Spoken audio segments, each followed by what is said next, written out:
નમસ્કાર દર્શક મિત્રો, @ગુજરાતમાં આપનું સ્વાગત છે। લોકસભાની ચૂંટણીને હવે ગણતરીના દિવસો જ બાકી રહ્યા છે। તેવા સમયમાં તમામ પાર્ટીઓ પોતાના સંગઠનને મજબૂત કરવા માટે પ્રયત્ન કરી રહી છે, જેમાં પણ ખાસ કરીને ગુજરાત ભાજપનું સંગઠન દિવસે ને દિવસે સતત વિશાળ અને મજબૂત બનાવવા માટે મથામણ થઈ રહી છે। જે અંતર્ગત હાલમાં જ વડાપ્રધાન મોદીની ગુજરાત મુલાકાતે આવ્યા હતા।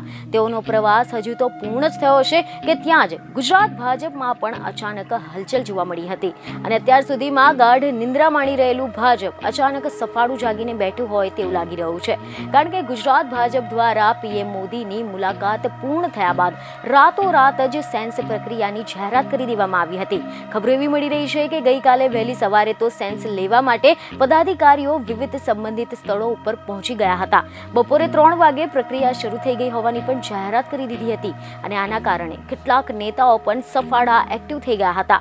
સમગ્ર મામલે અધિકારિક નિવેદન પણ બહાર આવ્યા હતા। સેન્સની પ્રક્રિયા એક જ દિવસમાં પૂર્ણ કરવાનો પણ ગણગણાટ જોવા મળ્યો હતો અને આશરે 1 અઠવાડિયામાં મૂર્તિઓના નામ જાહેર કર્યા છે તેવી પણ શક્યતા દેખાઈ રહી છે। જોકે આ વખતે ગુજરાત ભાજપ ઊંધું ઝડપાયું હોય તેવું લાગી રહ્યું છે, કારણ કે સમાચારો તો એવા પણ વહેતા થયા હતા કે પીએમ મોદીએ પણ પદાધિકારીઓને તતડાવી નાખ્યા હતા। લોકસભાની ચૂંટણી નજીક હોવા છતાં પણ નેતાઓની નિષ્ક્રિયતા મામલે તેમને ટકોર કરી હતી।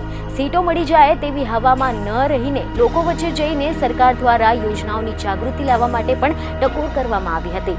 સક્રિય રીતે તમામ કાર્યકરો અને પદાધિકારીઓને એક્ટિવ થવા માટે આદેશ આપવામાં આવ્યો છે, જેથી પીએમ મોદીની ટકોર બાદ જ સફાળા જાગેલા ભાજપ દ્વારા સેન્સ પ્રક્રિયા માટે મોડી રાત્રે વિડીયો કોન્ફરન્સ દ્વારા દરેક પદાધિકારીઓને જોડવામાં આવ્યા હતા અને અચાનક જ ગુપ્ત રીતે સેન્સ પ્રક્રિયામાં ભાગ લેવા માટે દરેક સીટ પર 3 નિરીક્ષકો પહોંચી ગયા હતા। ગઈકાલે બપોરથી જ સેન્સ પ્રક્રિયા શરૂ થઈ ગઈ હતી।